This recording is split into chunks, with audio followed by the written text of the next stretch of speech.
welcome back. My name is Talia Wisecarver. I'm the DCS Foster Parent Recruitment Manager for Harmony.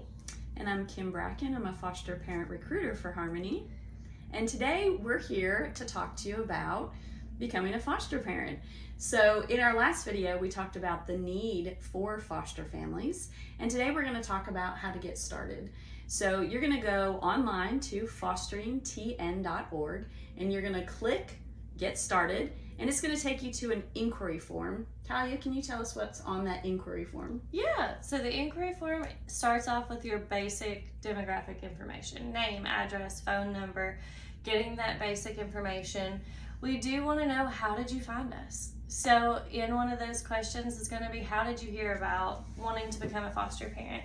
That way we can see what of our methods is working. Did you see this video and that's what did it? Please let us know and tell us.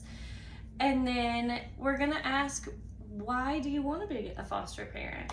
Have you ever fostered before?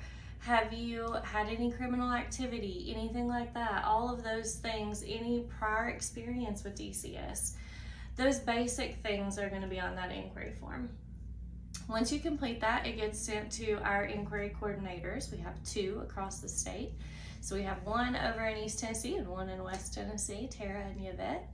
And they will be contacting you as a potential foster parent. So you'll get an email, typically the same day.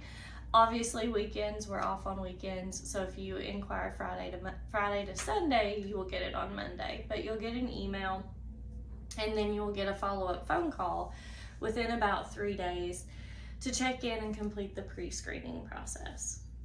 Yes, so when you receive that phone call, they're going to ask you more questions. First, they're going to make sure all the information on your inquiry form is complete. We want to make sure we have the correct contact information for you, address, email, phone number, those sorts of things. They're going to ask you more questions just to make sure you meet the minimum requirements for becoming a foster family, and we'll talk about that in one of our videos as well. And then they will help you get registered for the trainings that you will have to take. Absolutely. One thing we also want to make sure when you're doing the pre-screening process is be honest.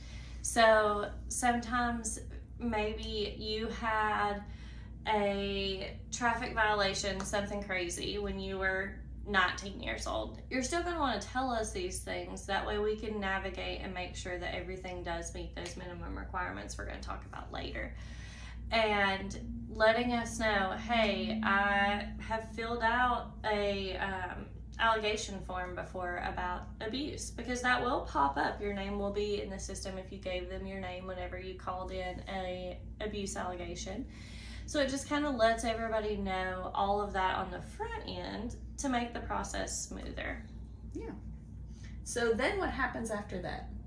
So once they complete the pre-screening process, if there is anything to review, it gets sent to the DCS region. So the region that you live in will get your information and they will approve you to move forward or deny that you move forward if there's anything that maybe we are unable to do. And we'll talk about that in the minimum requirements. But if there's anything that we're unable to move forward, we'll let you know. Otherwise, we'll help you sign up for the TN Key process. Great. So is there anything else we need to know about the pre-screening or inquiry process?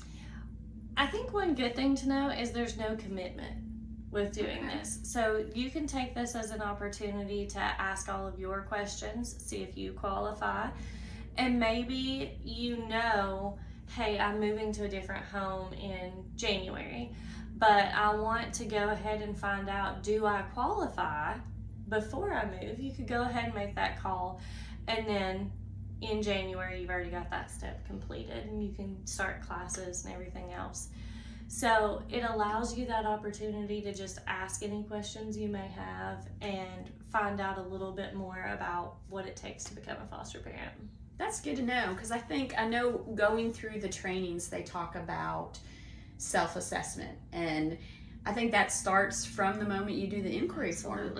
You want to be talking to your partner, talking to your extended family, talking to your children. Is this something that everybody's on board for? Is this the right time to do this? So I like that there's no commitment at the beginning. I've actually had people go through the whole process. They go through all the training. They go through the home study process, which we'll talk about later on too. And then they decide, you know what? I learned a lot, but this is just not the right time for me. Yeah. Or something could come up and happen at any point and change that, oh, this isn't the moment. Yeah. So it gives that opportunity for that. That's great. So, next steps, we're going to go to fosteringTN.org. Click that Get Started button like Kim talked about at the beginning and fill out that inquiry. That way you can get set up with Yvette or Tara and answer all of your questions and take the next step to becoming a foster parent. Thanks for the information. Have a great day.